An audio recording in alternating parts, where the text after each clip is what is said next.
एक बार फिर से आप सभी का स्वागत है हिंदी आंगन में। नमस्कार दोस्तों, तो फाइनली आज हम लोग रामचंद्र शुक्ल की बुक का वाचन शुरू करने जा रहे हैं और सबसे पहले हम पढ़ेंगे उनकी बुक की भूमिका। लेकिन उससे भी पहले मैं आपको कुछ बताना चाहूँगी। देखिए, हम लोग क्या करते हैं, हमारी रामचंद्र शुक्ल की बुक हो गई और यहाँ पर इनके विषय में दिया हुआ है कि इनका जन्म कब हुआ और बाकी सारी चीज़ें यहाँ पर हैं। तो हम लोग क्या करते हैं, जब भी हम कोई बुक लेते हैं और उस बुक को ओपन करते हैं तो उसके कुछ पेजेस होते हैं और इन पेजेस को हम कभी भी रीड नहीं करते। और क्या होता है, इन पेजेस को हम कभी रीड नहीं करते। सीधा आप कहाँ चले जाते हैं, सीधा आप चले जाते हैं आदिकाल पर। तो आप मुझे बताइए कितने सारे पेजेस हैं आदिकाल से पहले, तो कोई ना कोई इन्फॉर्मेशन तो लिखी गई होगी इन बुक्स में। तो हम शुरू करेंगे बिल्कुल भूमिका से और आप देखिएगा भूमिका के अंतर्गत कितने सारे प्रश्न बनते हैं। तो आज हम पढ़ेंगे रामचंद्र शुक्ल की जो किताब है हिंदी साहित्य का इतिहास 1929, इसकी भूमिका। ठीक है, इसकी भूमिका हम पढ़ेंगे और मूल मंत्र आज का मैं आपको बताना चाहूँगी। हमारी जो क्लास रहेगी वो डेली एक मूल मंत्र पर आधारित होगी। मूल मंत्र आज का होगा निरंतर अभ्यास। तो निरंतर यदि अभ्यास हम करेंगे तो आप मुझे बताइए कहाँ तक सफलता नहीं मिल पाएगी। निरंतर अभ्यास बहुत ज़रूरी है और ये कैसे करना है, हर वक्त पढ़ना है, माइंड को फ्रेशनेस देनी बेशक है लेकिन बहाना नहीं देना है। बहाना कि हम कमज़ोर हो गए हैं, हम बीमार हैं, आज हमें रिश्तेदारी में जाना है, आज शाम को पार्टी है, सुबह से पढ़ लेंगे, आज भाई का फ़ोन आ गया है, मम्मी पापा ने कुछ काम बता दिया है, ये सारे बहाने आपकी सफलता नहीं सुनती है। उसको केवल आपकी मेहनत चाहिए, चाहे कंडीशन कोई भी हो। और इसीलिए हमें अपनी उस सफलता की बात को सुनना है जो दूर खड़ी हमसे कह रही है निरंतर कर प्रयास और आ जल्दी मेरे पास। ठीक है, इसी मूल मंत्र के साथ शुरू करते हैं आज की क्लास। नमस्कार। तो चलिए पढ़ते हैं आचार्य रामचंद्र द्वारा लिखी गई हिंदी साहित्य के इतिहास की भूमिका। तो चलिए हो जाइए सभी लोग तैयार और पढ़ते हैं हिंदी साहित्य का इतिहास आचार्य रामचंद्र शुक्ल को। देखिए बैक साइड में जब हम जाते हैं तो हमें मिल जाती है इनकी एक फ़ोटो और यहाँ पर उनका नाम लिखा हुआ है आचार्य रामचंद्र शुक्ल, जिनका जन्म 4 अक्टूबर 1884 ईस्वी अगोना बस्ती उत्तर प्रदेश में हुआ था। प्रारंभिक शिक्षा घर पर उत्तर प्रदेश के हमीरपुर जिले की राठ तहसील से स्कूली शिक्षा प्रारंभ की। मिर्ज़ापुर उत्तर प्रदेश के एंग्लो संस्कृत जुबली स्कूल से 1898 ईस्वी में मिडिल और लंदन मिशन स्कूल से 1901 ईस्वी में फाइनल परीक्षा पास इन्होंने की। 1901 ईस्वी में इलाहाबाद के कायस्थ पाठशाला में इंटरमीडिएट के लिए नामांकन पर इन्होंने गृह विवाद के कारण वापस कर दिया। 1902 ईस्वी में प्लीडरशिप परीक्षा की तैयारी पर असफल हुए। 1903 में आनंद कादम्बिनी के संपादक, इम्पॉर्टेंट है ये कि आनंद कादम्बिनी के संपादक ये कब रहे, सन 1903 में। 1904 ईस्वी में लंदन मिशन स्कूल मिर्ज़ापुर में ड्राइंग टीचर। 1908 ईस्वी में हिंदी शब्द सागर के सहायक संपादक। तो ये सन पूछा जा सकता है कि हिंदी शब्द सागर के सहायक संपादक कब रहे वो, तो 1908 ईस्वी में। तो देखिए ये भी हमें याद रखना बहुत ज़रूरी है कि आनंद कादम्बिनी के संपादक ये सन 1903 में रहे और आपको याद होगा कि सन 1903 में महावीर प्रसाद द्विवेदी ने सरस्वती का कार्यभार संभाला था। इधर आ जाते हैं 1904 ईस्वी में लंदन मिशन स्कूल मिर्ज़ापुर से ड्राइंग टीचर रहे और 1908 ईस्वी में हिंदी शब्द सागर के सहायक संपादक रहे। सन 1919 में काशी हिंदू विश्वविद्यालय के हिंदी विभाग में अध्यापक बने और 1937 ईस्वी में हिंदी विभागाध्यक्ष। ठीक है, हिंदी के विभाग के अध्यक्ष हो गए थे 37 में। मृत्यु 2 फरवरी सन 1941 रात्रि 9:30 बजे के आसपास। साहित्य सृजना महत्वपूर्ण है इनकी। मधुस्रोत जो कि इनका कविता संग्रह है। 11 वर्ष का समय कहानी है, बहुत बार रिपीट होती है, आती है, इम्पॉर्टेंट है। श्री राधा कृष्णदास ये इनकी जीवनी है। गोस्वामी तुलसीदास, सूरदास, मलिक मोहम्मद जायसी, ठीक है। रस मीमांसा ये इनकी काव्य मीमांसा है। यदि पूछा जाए कि शुक्ल जी द्वारा लिखी गई काव्य मीमांसा का क्या नाम है तो आप रस मीमांसा बताएंगे। हिंदी साहित्य का इतिहास ये इनके द्वारा लिखा गया इतिहास है जो हम और आप पढ़ने वाले हैं। और चिंतामणि इनका निबंध है जो कि 4 भागों में संकलित है। तो इस प्रकार हमने देखा इनका जीवन परिचय। अब देखते हैं इन्होंने भूमिका में क्या लिखा है। आचार्य रामचंद्र शुक्ल, देखिए प्रथम संस्करण है ये। प्रथम संस्करण का वक्तव्य बहुत ज़्यादा इम्पॉर्टेंट है, ये हम लोगों को पढ़ना। आप वीडियो में बने रहें, अंत में मैं आपको दिखाऊंगी कि ये इम्पॉर्टेंट क्यों है और इस संस्करण में इनकी जो भूमिका है इससे कितने प्रश्न बने हैं, मैं अभी आपको वीडियो के अंत में दिखाऊंगी।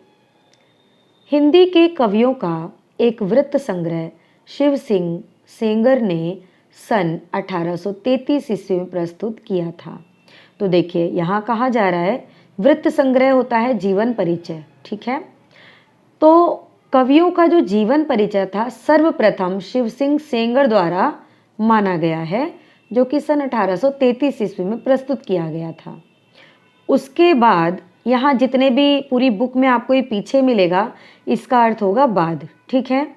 सन 1889 में डॉक्टर अब्दुल सर ग्रियर्सन यानी जॉर्ज ग्रियर्सन है ये, modern vernacular literature of northern Hindustan के नाम से एक वैसा ही बड़ा कवि वृत्त संग्रह निकाला। तो देखिए इन्होंने शिव सिंह सेंगर के जीवन वृत्त को कहा, यानी इन्होंने जो कवियों का संकलन लिया उसको कहा इन्होंने वृत्त संग्रह, और जो ग्रियर्सन द्वारा लिखा गया उसको इन्होंने कहा बड़ा कवि वृत्त संग्रह, ठीक है। अंडरलाइन करते जाइएगा, जिस चीज़ को भी मैं रिपीट करूंगी वो इम्पॉर्टेंट है, उसको आप अंडरलाइन करते जाइएगा, ठीक है।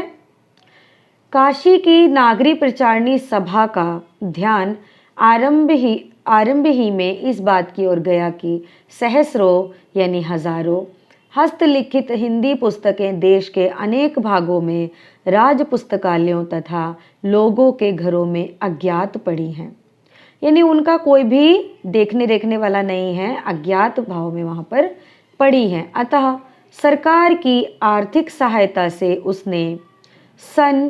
किसने नागरी प्रचारणी सभा ने सन 1900 से पुस्तकों की खोज का काम हाथ में ले लिया और सन 1911 तक की खोज की अपनी 8 रिपोर्ट।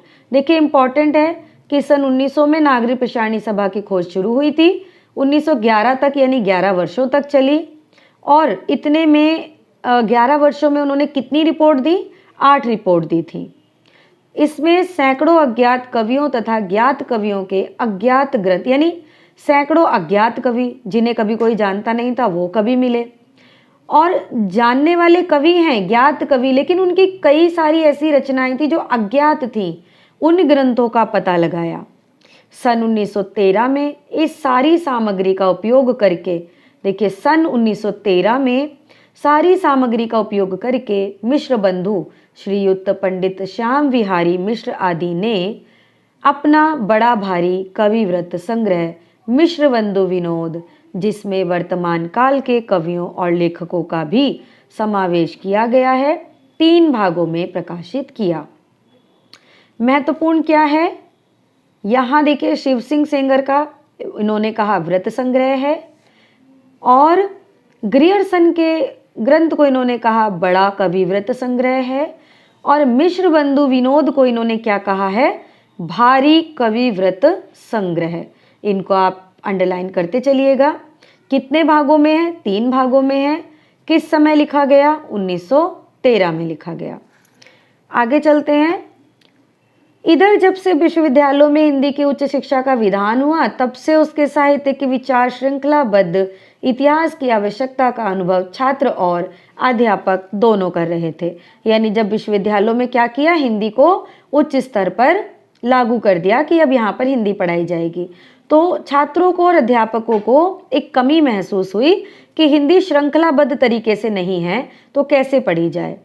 शिक्षित जनता की जिन जिन चित्तवृत्तियों के अनुसार हमारे साहित्य स्वरूप में जो जो परिवर्तन होते आए, जिन जिन प्रभावों की प्रेरणा से काव्य धारा की भिन्न भिन्न शाखाएं फूटती रहीं, उन सब के सम्यक निरूपण तथा उनकी दृष्टि से किए गए सुसंगत काल विभाग के बिना साहित्य के इतिहास का सच्चा अध्ययन कठिन दिखाई पड़ता।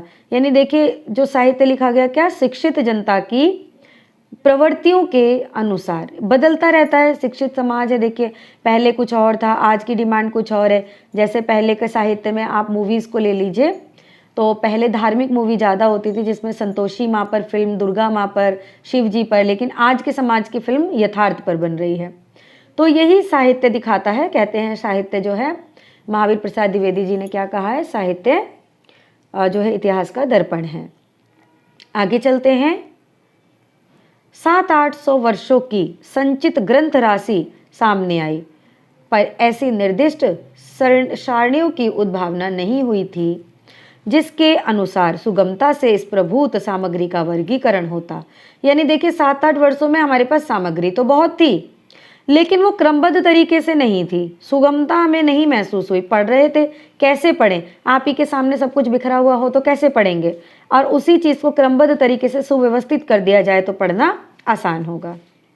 भिन्न भिन्न शाखाओं के हजारों कवियों की केवल कालक्रम से गुथी उपयुक्त व्रतमालाएं साहित्य के इतिहास के अध्याय से कहाँ तक सहायता पहुंचा सकती थी। कहने का अर्थ ये है कि विभिन्न शाखाओं के हजारों कवि, ठीक है, भक्ति काल के, आदि काल के, यानी सिर्फ और सिर्फ कवि और उनके काल क्रम अनुसार गुथी हुई उपयुक्त व्रतमालाएं। व्रतमालाएं का अर्थ हो गया जो उनका जीवन परिचय है। तो केवल कवियों का जीवन परिचय मिल रहा था, तो क्या उससे इतिहास को जान लेना संभव था? नहीं।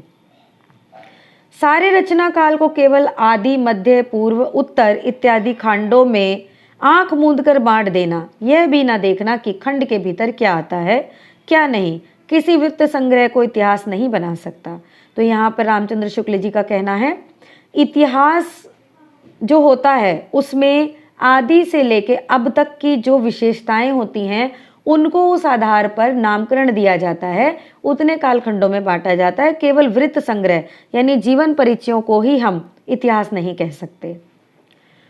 आगे देखिए क्या कहते हैं। 5 या 6 वर्ष हुए छात्रों के उपयोग के लिए मैंने कुछ संक्षिप्त नोट तैयार किए, जिनमें परिस्थिति के अनुसार शिक्षित जनसमूह की बदलती हुई प्रवृत्तियों को लक्ष्य करके हिंदी साहित्य के इतिहास के काल विभाग और रचना की भिन्न भिन्न शाखाओं के निरूपण का एक कच्चा ढांचा खड़ा किया।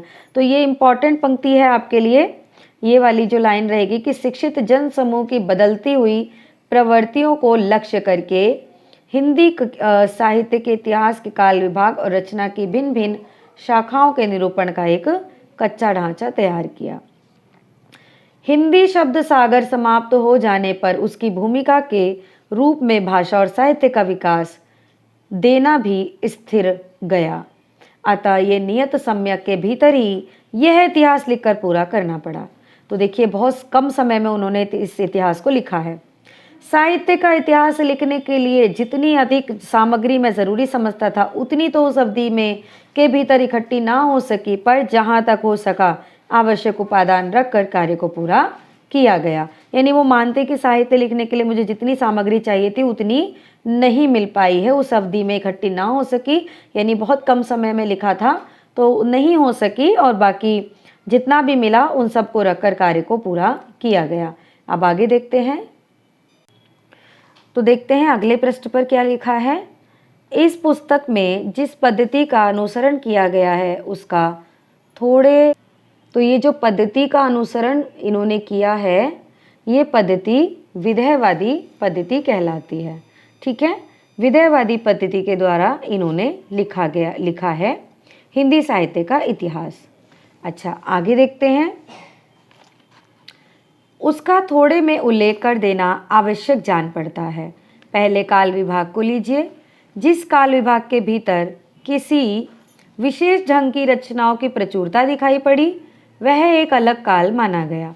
देखिए यहाँ पर बहुत अच्छी बात कही है कि जो हमारा जो काल विभाजन हुआ है वो किस आधार पर हुआ है कि जिस क्षेत्र में, जिस काल में, जिस समय में उन्हें बहुत सारी रचनाओं में जिस चीज़ की विशेषता महसूस हुई, जैसे आदिकाल में उन्हें महसूस हुआ कि सबसे अधिक वीरता की कहानियाँ लिखी गई, तो उन्होंने उसको वीर काल कह दिया, वीर गाथा, यानी वीरों की गाथाओं का काल। ठीक है, तो जिसमें जो प्रचुरता उन्हें दिखाई पड़ी वही उन्होंने किया,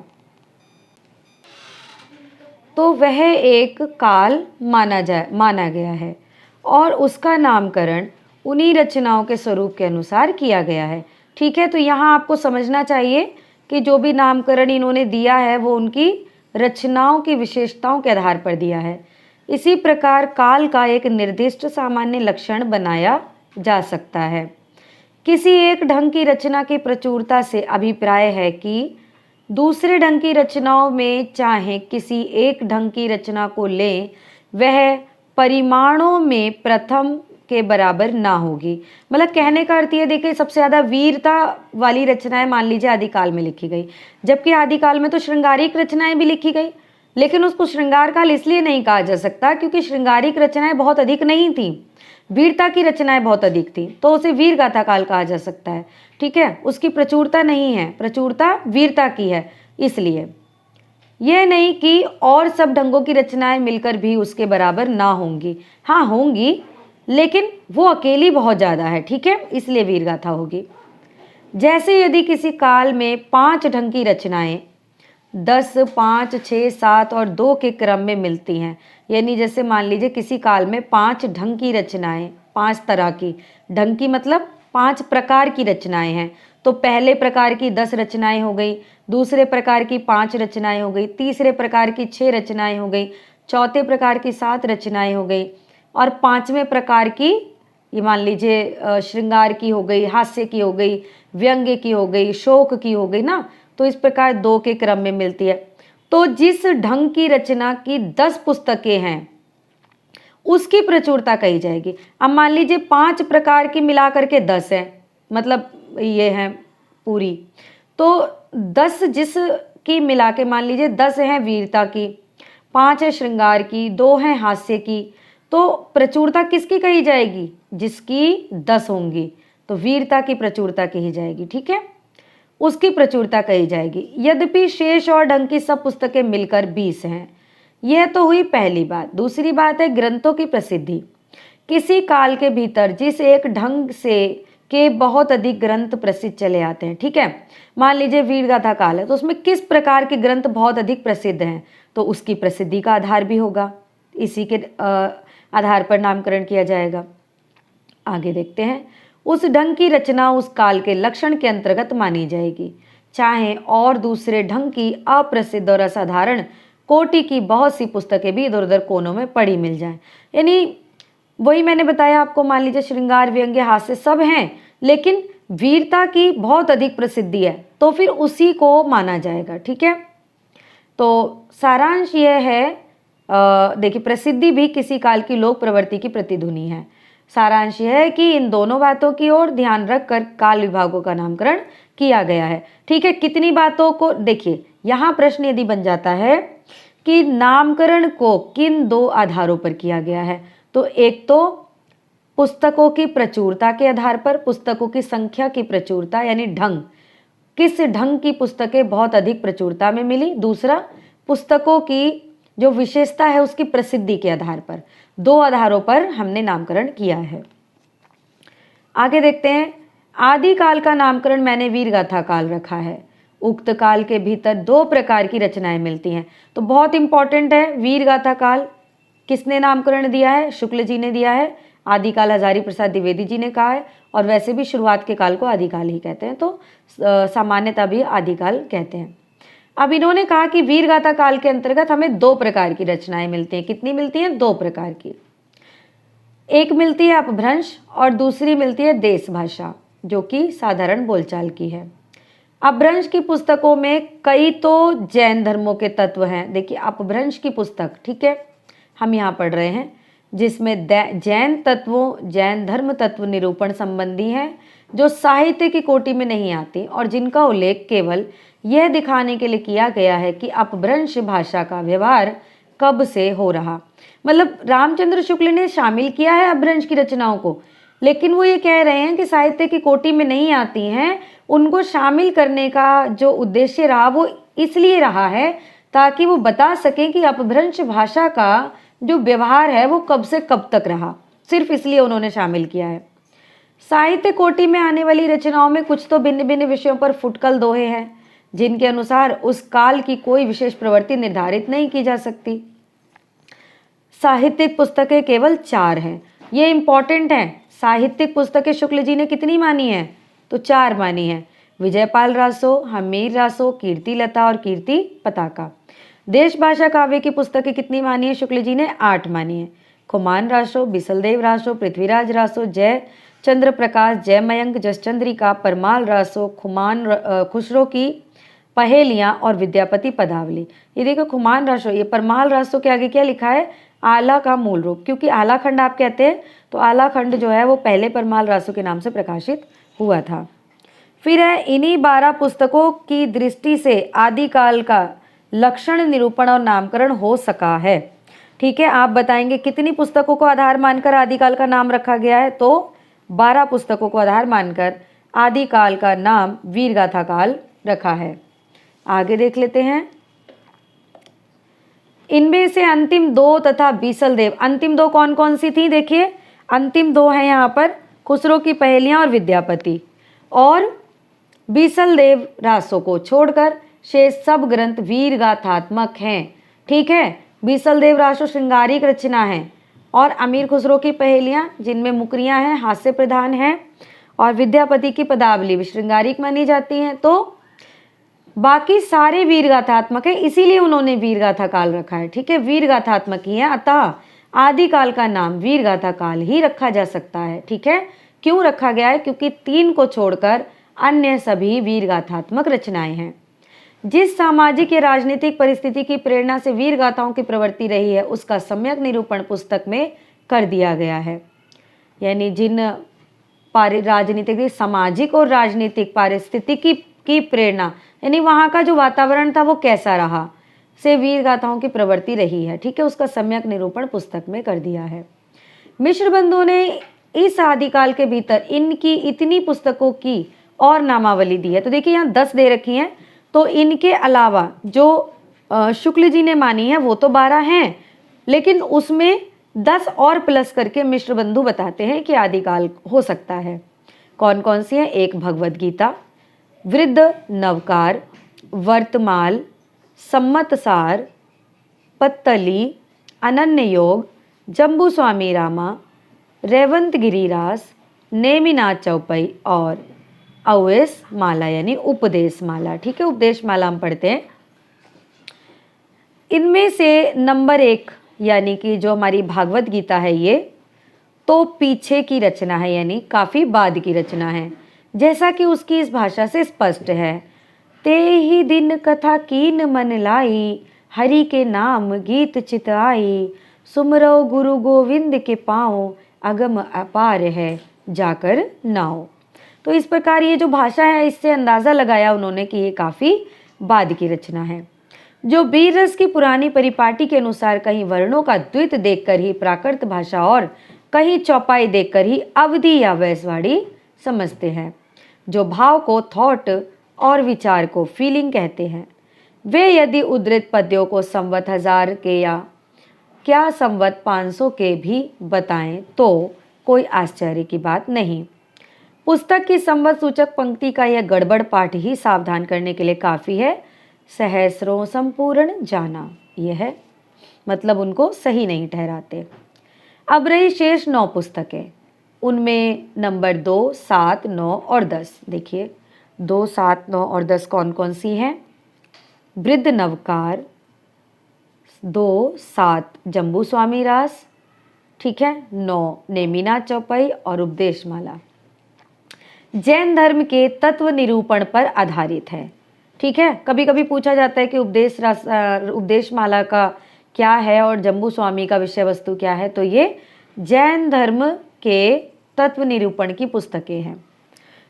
तो साहित्य कोटि में नहीं आ सकती और इनको साहित्य कोटि में नहीं लिया है शुक्ल जी ने। नंबर 6 देखिए कौन सी है, नंबर 6 अनन्य योग। ठीक है, अनन्य योग की पुस्तक है। नंबर 3 और 4 ये क्या है, योग की पुस्तक है। अनन्य योग क्या है, योग की पुस्तक है। नंबर 3 और 4, नंबर 3 देख लेते हैं क्या है, वर्तमान, और 4 है सम्मतसार। ठीक है, केवल नोटिस मात्र है, विषयों का कुछ भी विवरण नहीं है। इस प्रकार केवल 2 साहित्यिक पुस्तकें बची जो वर्णनात्मक यानी डिस्क्रिप्टिव हैं। एक में नंद के जोनार का वर्णन है और दूसरे में गुजरात के रैवत पर्वत का। अतः इन पुस्तकों की नामावली से मेरे निश्चय में किसी प्रकार का अंतर नहीं पड़ सकता। तो उनका कहना है कि मिश्र बंधुओं ने जो नामावली दी है 10 अन्य पुस्तकों की, यदि उनको मैं देखूं तब भी मेरे निश्चय में, यानी मैंने जो निश्चय दिया है कि 12 पुस्तकों के आधार पर ही आदिकाल का नाम होना चाहिए वीरगाथा काल, उसमें कोई अंतर नहीं पड़ेगा। यदि ये भिन्न भिन्न प्रकार की 9 पुस्तकें साहित्यिक भी होती तो भी मेरे नामकरण में कोई बाधा नहीं डाल सकती थी, क्योंकि देखिए साहित्यिक बेशक होती लेकिन उसमें किस प्रकार का जो है, तो वो कहते हैं कि कोई भी बाधा इसमें नहीं पड़ सकती, क्योंकि मैंने 9 प्रसिद्ध वीर गाथात्मक पुस्तकों का उल्लेख किया है। तो उनकी क्या है, 9 की संख्या बहुत हो गई, वीर गाथात्मक पुस्तकें हैं। ठीक है, वीर गाथात्मक पुस्तकें कितनी हैं, 9 हैं। आगे चलते हैं। एक ही काल और एक ही कोटि की रचना के भीतर जहाँ भिन्न भिन्न प्रकार की परंपराएं चली हुई पाई गई हैं, वहाँ अलग अलग शाखाएं करके, यानी देखिए एक ही कोटि की रचनाएं, जैसे मान लीजिए वीरगाथात्मक है तो वीरगाथा नाम रख दिया, भक्ति काल की हैं तो भक्ति काल, लेकिन उनमें भी भिन्न भिन्न प्रकार की परंपराएं यदि पाई गई तो अलग अलग शाखाएं करके सामग्री का विभाग किया गया है। जैसे भक्ति काल के भीतर पहले तो 2 काव्य धाराएं निर्गुण तथा सगुण धारा निर्दिष्ट की गई है, फिर प्रत्येक धारा की 2-2 उपशाखाएं स्पष्ट रूप से लक्षित हुई हैं। निर्गुण धारा की ज्ञानाश्रयी और प्रेमाश्रयी सूफी शाखा तथा सगुण धारा की राम भक्ति और कृष्ण भक्ति शाखा जो है मानी है। ये तो आप सभी जानते हैं। देखिए हम लोग पढ़ते हैं भक्ति काल का डिवाइडेशन जब पढ़ते हैं तो निर्गुण और सगुण 2 भागों में है। निर्गुण में आपकी संत मत आ जाता है और सूफी मत आ जाता है। तो संत और सूफी किसी और ने कहा है, इन्होंने निर्गुण और सगुण कहा है। ठीक है, और इन्होंने जो कृष्ण भक्ति धारा आपकी आई, सगुण भक्ति धारा, उसके अंतर्गत राम भक्ति और कृष्ण भक्ति 2 धाराएं दी हैं। तो इस प्रकार इन्होंने विभाजन किया है। आगे देख लेते हैं। इन धाराओं और शाखाओं की प्रतिष्ठा यूं ही मनमाने ढंग पर नहीं की गई है, उनकी एक दूसरे से अलग करने वाली विशेषताएं अच्छी तरह दिखाई भी गई हैं। तो हम सभी देख सकते हैं, निर्गुण में हम निर्गुण ब्रह्म को पाते हैं, सगुण में हम भगवान राम और कृष्ण को पाते हैं। तो कृष्ण जहाँ अधिक है वहाँ कृष्ण भक्ति धारा, और तुलसीदास की धारा में राम अधिक पाए जाते हैं तो वहाँ पर राम भक्ति धारा। इस प्रकार किया गया है, ना कि मनमाने ढंग से किया गया है। आगे चलते हैं। रीति काल के भीतर रीतिबद्ध की जो परंपरा चली, ठीक है, रीति काल के अंदर रीतिबद्ध कवियों को आचार्य कहा जाता है, क्योंकि रीति में बद्ध होकर उन्होंने अपनी काव्य रचना की है। उसका उपविभाग करने का कोई संगत आधार मुझे नहीं मिला। आप सभी को ये जानकर बहुत खुशी भी होगी कि देखिए यहाँ पर हम जानेंगे कि रामचंद्र शुक्ल ने ना रीति काल का विभाजन नहीं किया है। रीति काल का जो भी विभाजन हम पढ़ते हैं किसी और का पढ़ते हैं, जो हम पढ़ते हैं रीति सिद्ध, रीतिबद्ध, रीति मुक्त, ठीक है, ये हम डॉक्टर नगेंद्र का भी पढ़ते हैं, विश्वनाथ का पढ़ते हैं, लेकिन सर्वमान्य हम जो है विश्वनाथ और नगेंद्र का ही पढ़ते हैं। तो वो हम आगे देखेंगे, जब हम रीतिकाल पढ़ेंगे तो उसमें देखेंगे किसने किस किस तरह से विभाजन किया। तो लेकिन रामचंद्र शुक्ल ने इसका कोई विभाजन नहीं किया है, रीतिबद्ध की परंपरा वो बताते हैं। रचना के स्वरूप आदि में कोई स्पष्ट भेद निरूपित किए बिना विभाग कैसे किया जा सकता है? किसी काल विस्तार को लेकर यूं ही पूर्व और उत्तर नाम देकर 2 हिस्सों में डालना ऐतिहासिक विभाग नहीं कहला सकता। तो वो ये कहते हैं कि जो रीतिकाल में मुझे रचनाएं प्राप्त हुई हैं, उन रचनाओं में कुछ भी ऐसा मुझे नहीं प्राप्त हुआ जिसके आधार पर मैं काल का विभाजन कर सकता।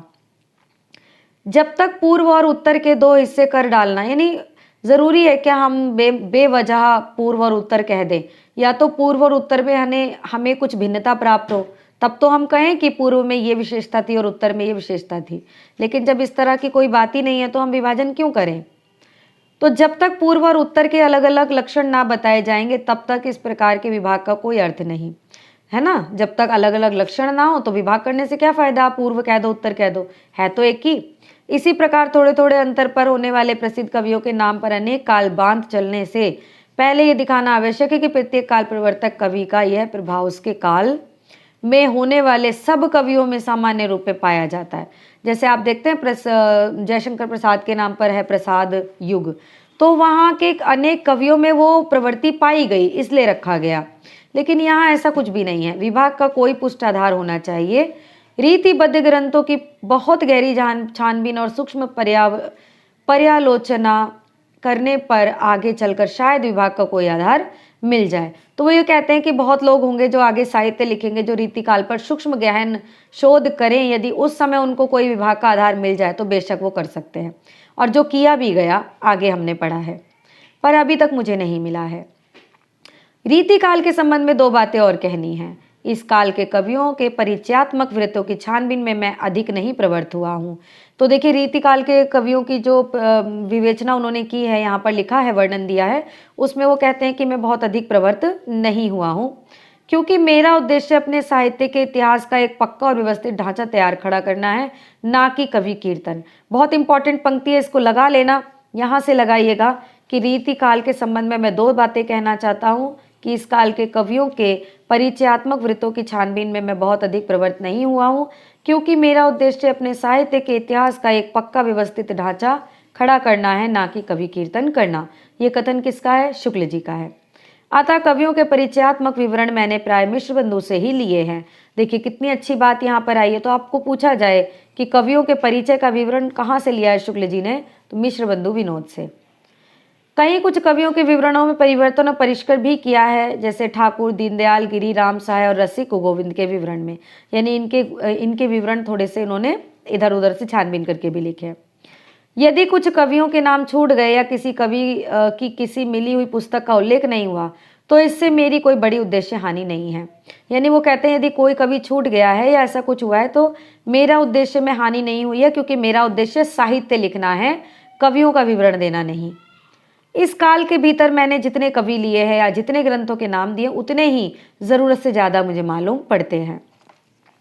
तो बताइए, मुझे खुद ही बताइए कितनी इंपॉर्टेंट इनकी भूमिका है। अभी आप देखिएगा कितने प्रश्न यहाँ से निकलेंगे। रीतिकाल या किसी काल के कवियों की साहित्यिक विशेषताओं के संबंध में मैंने जो संक्षिप्त विचार प्रकट किए हैं वे दिग्दर्शन मात्र हैं। दिग्दर्शन मात्र के लिए इतिहास की पुस्तक में किसी कवि की पूरी क्या अधूरी आलोचना भी नहीं की जा सकती। देखिए यहाँ पर ये कहना चाहते हैं कि रीतिकाल या किसी भी काल में, यानी आदि काल हो, वीरगाथा काल हो, भक्ति काल हो, तो कवियों का जो साहित्यिक विशेषताओं के संबंध में मैंने जो संक्षिप्त विचार अपना दिया है, मतलब उन्होंने कहा है ना मतीराम के विषय में, भिखारी के विषय में, घनानंद, बोधा और आदि के विषय में जो उन्होंने कहा है कि इनकी भाषा ऐसी है, परिष्कृत है, या बहुत ज़्यादा चटर पटर वाली लल्लू लाल जी की कहा है ना, तो वो ये कहते हैं कि मैंने जो भी विचार अपने प्रकट किए हैं वो दिग्दर्शन मात्र के लिए हैं। इतिहास की पुस्तक में किसी कवि की पूरी तो छोड़िए अधूरी आलोचना भी नहीं की जा सकती। इसके लिए ना अलग से ही वो कहते हैं कि हर कवि पर लिखा जाना चाहिए। किसी कवि की आलोचना लिखनी होगी तो स्वतंत्र प्रबंध या पुस्तक के रूप में लिखूंगा। बहुत प्रसिद्ध कवियों के संबंध में थोड़ा विस्तार से लिखना पड़ा है, पर वह भी विशेष प्रवृत्तियों का ही निर्धारण किया गया है। यह अवश्य है कि उनमें से कुछ प्रवृत्तियों को मैंने रस उपयोगी और कुछ को बाधक कहा है। तो कुछ को तो उन्होंने बताया ये प्रवृत्ति रस उपयोगी है और कुछ को कहा है कि बाधक है। आधुनिक काल में गद्य का आविर्भाव सबसे प्रधान साहित्यिक घटना है। मोस्ट इंपॉर्टेंट लाइन है, आप इसे नहीं छोड़कर जा सकते, अंडरलाइन लगाकर चलिएगा कि आधुनिक काल में गद्य का आविर्भाव सबसे प्रधान साहित्यिक घटना है, इसलिए उसके प्रसार का वर्णन विशेष विस्तार के साथ करना पड़ा है। तो देखिए आधुनिक काल अपने आप में मोस्ट इम्पॉर्टेंट और ये हकीकत है। आधुनिक काल से बहुत सारे प्रश्न बनते हैं, तो आधुनिक काल को हम बहुत ज़्यादा विस्तार से पढ़ेंगे और खूब विस्तार से हम पढ़ेंगे नगेंद्र की बुक से, ठीक है। और भी मेरे पास कंटेंट है, उस बुक से भी पढ़ेंगे। बने रहिएगा बस आप वीडियो में। और रामचंद्र शुक्ल ही नहीं, मैं आपकी पूरी हिंदी की तैयारी कराऊंगी, लेकिन समय के साथ, क्योंकि अच्छी तैयारी में शॉर्टकट नहीं होता, ये ध्यान रखिएगा। मेरा विचार इस थोड़े से काल के बीच हमारे साहित्य के भीतर जितनी अनेक रूपता का विकास हुआ है, उनको आरंभ तक लाकर उसमें आगे की प्रवृत्तियों का सामान्य और संक्षिप्त उल्लेख करके ही छोड़ देने का था, क्योंकि वर्तमान लेखकों और कवियों के संबंध में कुछ लिखना अपने सिर एक बला मोल लेना ही समझ लीजिए। यानी देखिए, वर्तमान में जो लेखक है ना, उनके कवियों को उन्होंने थोड़ा सा झिझक कर लिखा है, क्योंकि वो सोचते हैं कि किसी के बारे में कुछ लिखो तो उल्टा ही पड़ जाएगा, पर जी ना माना तो लिखा है। वर्तमान सहयोगियों तथा उनकी अमूल्य कृतियों का उल्लेख भी थोड़े बहुत विवेचन के साथ डरते डरते किया है। वर्तमान काल के अनेक प्रतिभा संपन्न और प्रभावशाली लेखकों और कवियों के नाम जल्दी से या भूल से छूट गए होंगे, इसके लिए तथा उससे भी अधिक उनकी कृतियों से विशेष रूप से परिचित महानुभावों से क्षमा की प्रार्थना है। जैसा पहले कहा जा चुका है, यह पुस्तक जल्दी में तैयार करनी पड़ी है। तो देखिए, इसके लिए तथा उससे भी अधिक उनकी कृतियों से विशेष रूप से परिचित महानुभावों से क्षमा की प्रार्थना है। जैसा पहले कहा जा चुका है, यह पुस्तक जल्दी में तैयार करनी पड़ी है। ठीक है, बहुत जल्दी में उन्होंने लिखी थी, क्योंकि उनसे कहा गया था कि क्रमबद्ध सामग्री छात्रों और शिक्षकों को बहुत ज़रूरी है, तब उन्होंने लिखा। इससे इसका रूप जो मैं रखना चाहता था वह भी इसे पूरा नहीं प्राप्त हो सका है। कवियों और लेखकों के नाम उल्लेख के संबंध में एक बात का निवेदन और है, इस पुस्तक का उद्देश्य संग्रह नहीं। देखो, कह रहे हैं कि कवि और लेखकों के नाम उल्लेख, यानी नाम उल्लेख जो कि इन्होंने किया है, उसके संबंध में एक बात ये कह देना चाहते हैं कि इस पुस्तक का उद्देश्य कवियों का संग्रह करना नहीं है। ठीक है, इसका उद्देश्य आपको इतिहास बताना है कि हमारा हिंदी साहित्य का इतिहास कहाँ से शुरू हुआ और कितना काल विभाजन, किस प्रकार की प्रक्रिया रही और कैसा कैसा आज तक रहा है। कवि संग्रहण इनका उद्देश्य नहीं है। इससे आधुनिक काल के अंतर्गत सामान्य लक्षणों और प्रवृत्तियों के वर्णन की ओर ही अधिक ध्यान दिया गया है। देखिए, इससे आधुनिक काल के अंतर्गत सामान्य लक्षण, यानी आधुनिक काल में भी इन्होंने क्या लिखा है, सामान्य लक्षण और प्रवृत्तियों का वर्णन अधिक समझा है इन्होंने। अगले संस्करण में इस काल का प्रसार कुछ और अधिक हो सकता है। उनका कहना है कि इस समय तो समय कम था, अगला संस्करण जब मैं निकालूंगा तो हो सकता है काल में थोड़ा सा और प्रसार में कर दूं।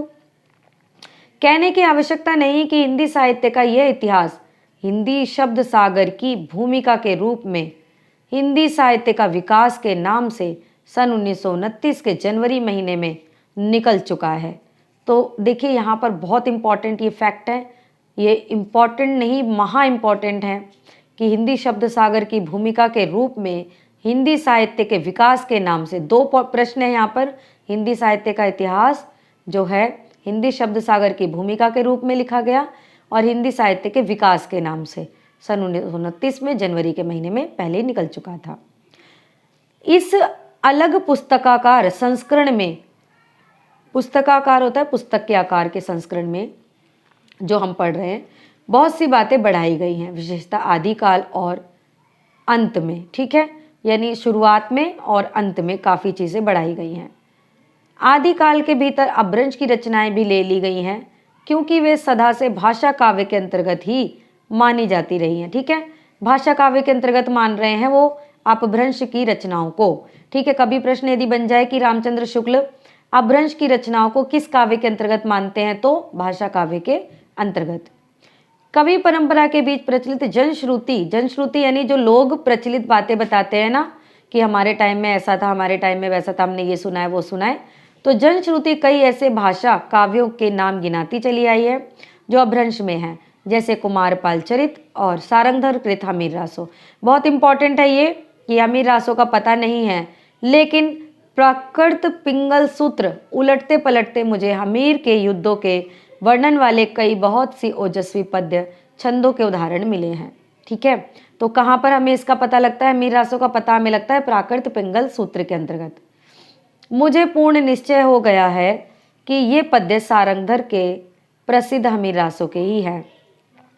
आधुनिक काल के अंत में वर्तमान काल की कुछ विशेष प्रवृत्तियों के वर्णन को थोड़ा और पल्लवित इसलिए करना पड़ा जिसमें उन प्रवृत्तियों के मूल का ठीक ठाक पता केवल हिंदी पढ़ने वालों को भी हो जाए और वे धोखे में ना रहकर स्वतंत्र विचार समर्थ हों, यानी उनके जो विचार हो ना वो स्वतंत्र और समर्थ हों। ठीक है, थोड़ी सी प्रॉब्लम मुझे हो रही है, लेकिन कल से मैं कोशिश करूँगी कि और भी बेहतर क्लास हो आपकी। मिश्र बंधुओं के प्रकांड कविव्रत, अब यहाँ देखिए एक प्रश्न और बन रहा है, प्रकांड कविव्रत संग्रह शुक्ल जी ने किसको कहा है? तो मिश्र बंधु विनोद को कहा है।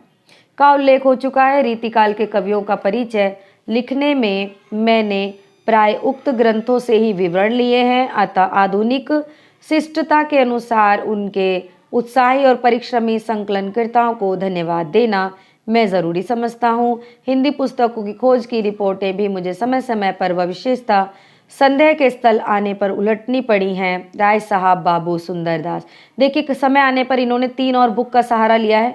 श्याम सुंदर दास BA की हिंदी की बुक है कोविद रत्नमाला, श्रीयुत पंडित रामनेस त्रिपाठी जी की कविता कौमुदी, और वियोगी हरि की कौन सी है? ब्रजमाधुरी सार। इन 3 पुस्तकों का भी सहारा उन्होंने लिया है। अंत में उक्त तीनों महानुभावों के प्रति अपनी कृतज्ञता प्रकट करता हूँ। आधुनिक काल के प्रारंभिक प्रकरण लिखते समय जिस कठिनता का सामना करना पड़ा उसमें मेरे बड़े पुराने मित्र केदारनाथ पाठक ही काम आए, पर ना आज तक मैंने उन्हें किसी बात के लिए धन्यवाद दिया, ना अब तक हिम्मत कर सका हूँ, क्योंकि धन्यवाद को वो आजकल एक बदमाशी समझते हैं। तो हाँ, कभी अगर रेयरली प्रश्न बन जाए कि रामचंद्र शुक्ल के कौन से मित्र हैं जो धन्यवाद को बदमाशी समझते हैं, तो वो थे केदारनाथ पाठक। इस कार्य में मुझसे जो भूल हुई है उनकी सुधार की, जो त्रुटियां रह गई हो उनकी पूर्ति की, जो अपराध बन पड़े उनकी क्षमा की, पूरी आशा करके ही मैंने अपने श्रम से कुछ संतोष लाभ कर सकता हूँ। देखिए, काशी आषाढ़ शुक्ल 5 1986, रामचंद्र शुक्ल। बहुत ही अच्छे से इन्होंने लिखा है और इनकी भूमिका में जो सार दिया गया है वो हर हिंदी के छात्र को पढ़ना अनिवार्य है। इसी के साथ देखते हैं, इस पर आधारित मैंने कुछ नोट्स तैयार किए हैं जिनमें कुछ प्रश्न बने हैं, तो मैं आपके सामने रखती हूँ। आप भी इस तरह के नोट्स बनाइएगा जब भी हम पढ़ रहे हैं जो भी। और ये नोट्स बनाने का उद्देश्य यही है कि जैसे ही हमने पढ़ा और तुरंत यदि हम नोट बना लेते हैं और उस पर आधारित स्वयं प्रश्न बनाते हैं तो हमें वो बिल्कुल रट जाता है। तो देखिए, भूमिका से ही इतने प्रश्न बनेंगे। अब मैंने आपको कहा था ना कि मैं अंत में बताऊंगी भूमिका से कितने प्रश्न बन रहे हैं। देखिए, इम्पॉर्टेंट है यहाँ से बहुत ज़्यादा, आज की पूरी क्लास बहुत ज़्यादा इम्पॉर्टेंट है। तो मेरी इस मेहनत को कृपया सार्थक बनाएं, चैनल को सब्सक्राइब करें और वीडियो को लाइक करें और अंतिम तक बने रहें मेरे साथ शुक्ल जी को पढ़ने के लिए। तो देखिए, प्रथम हम लेते हैं, रामचंद्र शुक्ल ने शिव सिंह सेंगर के शिव सिंह सरोज को क्या कहा है? तो आंसर होगा वृत्त संग्रह कहा है। दूसरा प्रश्न है, ग्रियर्सन द्वारा लिखित modern vernacular literature of northern Hindustan को क्या कहा है? तो इन्होंने कहा है बड़ा कविव्रत संग्रह है। आप वीडियो को पॉज करके इन प्रश्नों को अपने नोट्स में लिख सकते हैं। आगे देखिए, नागरी प्रचारणी सभा पुस्तकों की खोज का कार्य सन 1900 से कब तक चला या कब तक संभाला नागरी प्रचारणी सभा ने? ठीक है, ने भी कर सकते हो या कब तक चला, तो 1900 से 1911 यानी 11 वर्षों तक ये चला। मिश्र बंधु विनोद में किस सामग्री का प्रयोग हुआ है? तो आंसर आप ये देंगे, नागरी प्रचारणी सभा द्वारा खोजी गई सामग्री का। ठीक है, 11 वर्षों तक जो नागरी प्रचारणी सभा ने सामग्री खोजी थी, मिश्र बंधुओं ने उसी सामग्री को उठा करके मिश्र बंधु विनोद का निर्माण किया था। 5वां प्रश्न है, मिश्र बंधु विनोद का समय क्या है? तो मिश्र बंधु विनोद का समय 1913 है। 6ठा प्रश्न है, मिश्र बंधु विनोद कितने भागों में विभाजित है? तो ये 3 भागों में विभाजित है। अगला प्रश्न देखिए, रामचंद्र शुक्ल ने मिश्र बंधु विनोद को क्या कहा है? तो मिश्र बंधु विनोद को बड़ा भारी कविव्रत संग्रह इन्होंने कहा है। आगे आ जाते हैं 8वें प्रश्न की ओर। हिंदी साहित्य के इतिहास के काल विभाग और रचना की भिन्न भिन्न शाखाओं के निरूपण का आधार क्या है? तो इसका आधार है शिक्षित जन समूह की बदलती हुई प्रवृत्तियाँ। ठीक है, जिस प्रकार आप और हम हैं, तो हमारे पुराने बुजुर्ग धार्मिक साहित्य पढ़ना पसंद करते हैं और हम लोग थोड़ा सा धर्म से आगे निकल के यथार्थ को पसंद करते हैं। हमारी आने वाली पीढ़ी कुछ और पसंद करेगी। तो इस प्रकार जो चित्तवृत्तियाँ होती हैं वो बदलती रहती हैं और उसी का आधार पर इन्होंने साहित्य को लिखा है। यह पुस्तक किस पद्धति पर लिखी गई है? तो विधेयवादी पद्धति पर लिखी गई है। आदिकाल के अंतर्गत कितने प्रकार की रचनाएं मिलती हैं? तो आदिकाल के अंतर्गत 2 प्रकार की रचनाएं मिलती हैं, पहली अपभ्रंश की और दूसरी देश भाषा बोलचाल की। आदिकाल का नामकरण और लक्षण निरूपण कितनी पुस्तकों के आधार पर बनाया गया है? तो 12 पुस्तकों के आधार पर किया गया है, जिनमें 4 साहित्यिक की हैं और 8 देश भाषा की हैं। हम ये सब अभी पढ़ते आ रहे हैं। मुझे उम्मीद है कि आपको प्रश्न पसंद आ रहे होंगे, और यदि आपको पसंद आ रहे हैं और आपको बहुत अच्छा लग रहा है मेरी क्लास लेकर, तो कृपया मुझे कमेंट करके ज़रूर बताइएगा, वरना मुझे पता कैसे चलेगा कि मेरी इतनी मेहनत का किसी को फल मिल भी रहा है या नहीं। चलिए 14वें प्रश्न की ओर चलते हैं। रामचंद्र शुक्ल ने किन रचनाओं को वीर गाथात्मक ना मानकर श्रृंगारिक माना है? पहली है बीसल देव रासो, दूसरी खुसरो की पहेलियाँ और तीसरी विद्यापति पदावली। तो 3 ही रचनाएं हैं जिनको इन्होंने वीर गाथात्मक नहीं माना है। ठीक है, अगली है 15। साहित्यिक पुस्तकें कौन सी हैं इनकी? विजयपाल रासो, हमीर रासो, कीर्तिलता, कीर्ति पताका। ठीक है, ये साहित्यिक पुस्तकें हैं और इसको आप ऐसे भी एक एक वर्ड को भी ले सकते हैं, वी हा की, ये इसका कोड भी बन जाएगा। देश भाषा काव्य खुमान रासो, बीसल देव रासो, पृथ्वीराज रासो, जयचंद्र प्रकाश, जय मयंक जस चंद्रिका, परमाल रासो जिसे आप आलाखंड के नाम से जानते हैं और पहले परमाल रासो के नाम से प्रकाशित था, खुसरो की पहेलियाँ और विद्यापति पदावली। ये 8 पुस्तकें हैं जो देश भाषा काव्य में रखी गई हैं। आगे देखिए 17वां प्रश्न। रामचंद्र शुक्ल की पुस्तकों के अलावा मिश्र बंधुओं ने और कितनी पुस्तकें बताई हैं? तो 10 पुस्तकों के नाम गिनाए हैं, जिनमें भागवत भी है एक। 18वां प्रश्न है। रीति काल के संबंध में 2 बातें और कहनी है। इस काल के कवियों के परिचयात्मक वृत्तियों की छानबीन में मैं नहीं प्रवृत्त हुआ हूँ, क्योंकि मेरा उद्देश्य अपने साहित्य के इतिहास का एक पक्का और व्यवस्थित ढांचा खड़ा करना था, ना कि कवि कीर्तन करना। तो ये कथन किसका है? रामचंद्र शुक्ल जी का है। आगे आते हैं यहाँ पर 19वां प्रश्न देखिए। आधुनिक काल में गद्य का आविर्भाव सबसे प्रधान घटना है, मोस्ट इंपॉर्टेंट है, रामचंद्र शुक्ल की उक्ति है ये। 20वें प्रश्न की ओर देखिए। हिंदी साहित्य का इतिहास किसकी भूमिका के रूप में लिखा गया? तो हिंदी शब्द सागर की भूमिका के रूप में लिखा गया। हिंदी शब्द सागर की भूमिका में हिंदी साहित्य का इतिहास किस नाम से प्रकाशित हुआ? तो हिंदी साहित्य का विकास नाम से समय सन 1929 और जनवरी में प्रकाशित हुआ था।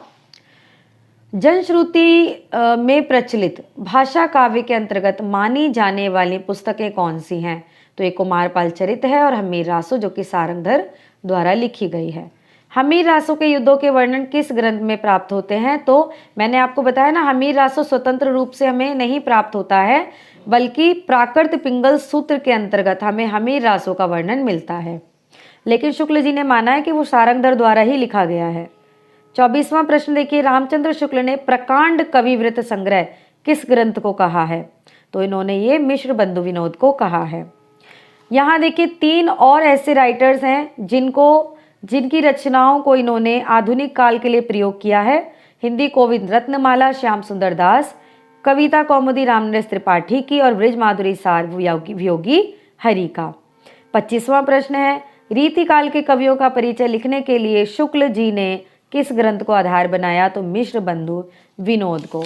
इस प्रकार देखिए हमने भूमिका पढ़ी और भूमिका पर आधारित 25 प्रश्न हमने किए। बताइए कितनी इंपॉर्टेंट थी भूमिका? 25 प्रश्न। और भी कई प्रश्न यहाँ से बन सकते हैं, तो आप स्वयं नोट बनाएं, प्रश्न बनाएं। और आज की क्लास मेरी आपको कैसी लगी मुझे ज़रूर बताएं। और जो भी भूमिका हमारी कही गई है वो बहुत महत्वपूर्ण है। स्वयं भी उसको एक बार पढ़ना चाहें तो पढ़ ले, वरना वीडियो को रिपीट करके ज़रूर देखें, क्योंकि एक बार में ना कोई भी चीज़ नहीं पढ़ी जा सकती है।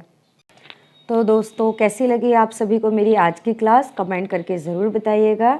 और इसी तरह निरंतर होगी हमारी क्लास रामचंद्र शुक्ल की हिंदी साहित्य इतिहास के वाचन पर, और पूरा अच्छे से विश्लेषण करके मैं आपको एक्सप्लेन करूँगी, जिससे कि आपकी ये समस्या दूर हो जाए जो आप कहते हैं कि हम पढ़ते तो हैं पर हमें समझ नहीं आती।